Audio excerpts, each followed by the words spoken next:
Yuk kalau begitu kita berbicara lebih dalam lagi. Sejatinya manusia itu apa sih?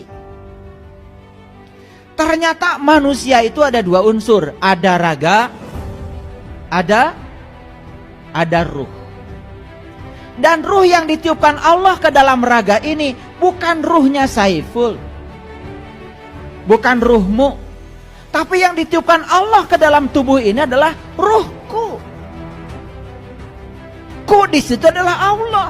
Berarti yang ditiupkan ke dalam diri kita sebetulnya adalah bagian dari dirinya Allah.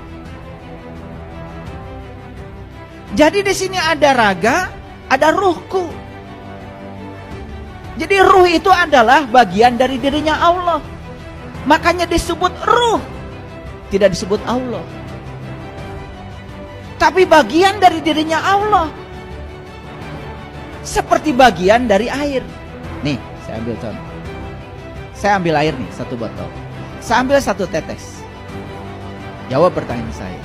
Apakah yang 1 tetes ini bagian dari air sama dengan air? Sama. Apakah yang 1 tetes ini sifatnya sama dengan sifat yang ini? Sama. Apakah yang ini namanya sama dengan ini? Sama. Apakah molekulnya sama? Ini H2O, ini juga H2O. Kita sakit, demam, masuk ke lab. Kan dokter tidak memeriksa semua darah kita satu tubuh, hanya mengambil 1 tetes saja. Dan 1 tetes diperiksa di lab, ternyata cerita keseluruhan darah. Masuk akal? Oke. Jadi Allah yang meliputi semesta raya ini sudah memberikan bagian dari dirinya kepada diri kita. Namanya ruh. Bahkan diberi nama ruhku, mirruhi. Jadi sebetulnya siapa sih diri sejati kita ini? Jawab aja sih.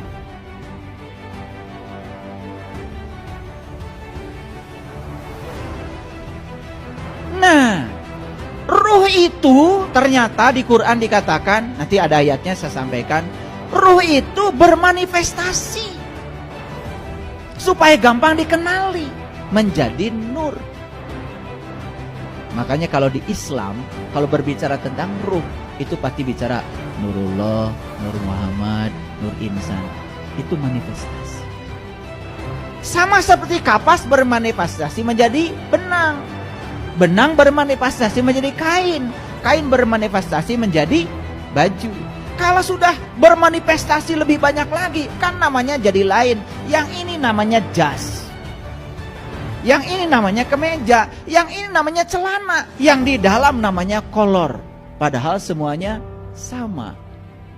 Betul? Nah, kita ini sering terjebak oleh wujud yang sudah berbeda-beda. Ini namanya kerudung. Ini namanya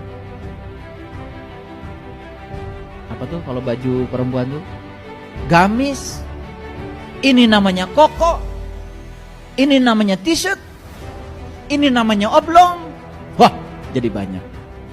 Dan kita dalam hidup terjebak oleh judul-judul buatan kita sendiri dan kita lupa asal usul.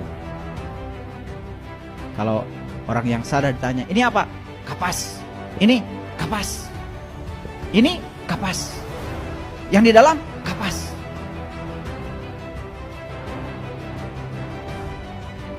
Ngerti maksud saya?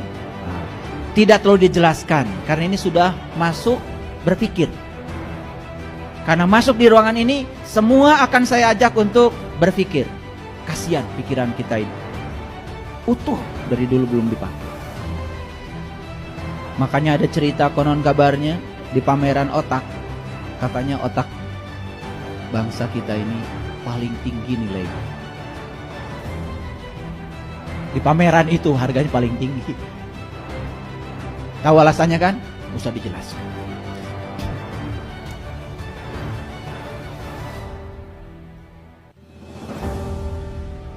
Jadi kalau begitu, manusia itu aslinya adalah makhluk cahaya.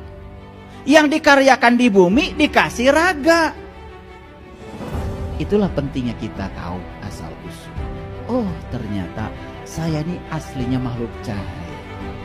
Saya aslinya makhluk spiritual, bukan makhluk bumi yang sedang mencari cahaya, tapi makhluk cahaya yang sedang dikaryakan di bumi.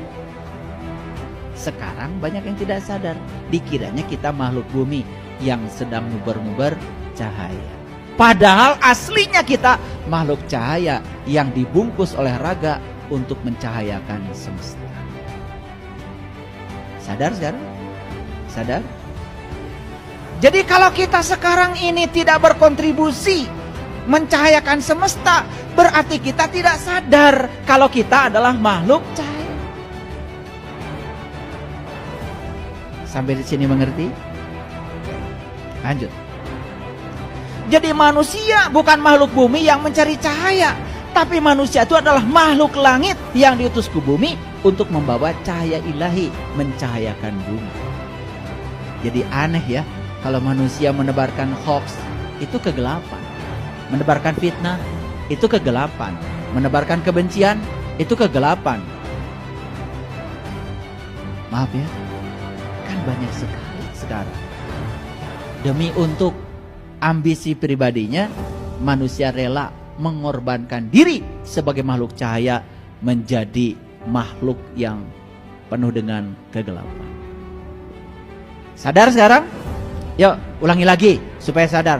Oh, ternyata saya adalah makhluk cahaya yang dikasih raga untuk mencahayakan bumi ini, bukan makhluk bumi yang sedang mencari cahaya. Clear sampai situ? Nah, kalau kita ini makhluk cahaya, berarti kita ini adalah percikan dari cahaya ilahi yang maha besar. Maka nanti suatu saat setelah berkarya di sini, jangan dikotori cahaya kita supaya bisa kembali ke sumbernya cahaya. Nah, kebanyakan maaf, kita ini setiap hari malah membuat tabir antara kita sebagai percikan cahaya dengan cahaya agung yang tanpa batas. Akibatnya apa? Kita merasa ada ilusi keterpisahan. Makanya tidak sedikit ya yang merasa kering kerontang hidupnya ya, gitu. Punya duit banyak, gelisah. Apalagi gak punya duit. Betul?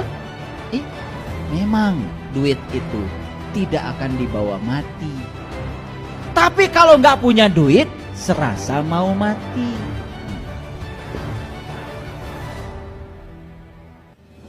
Bagaimana bisa nalangkan susah kalau kitanya susah?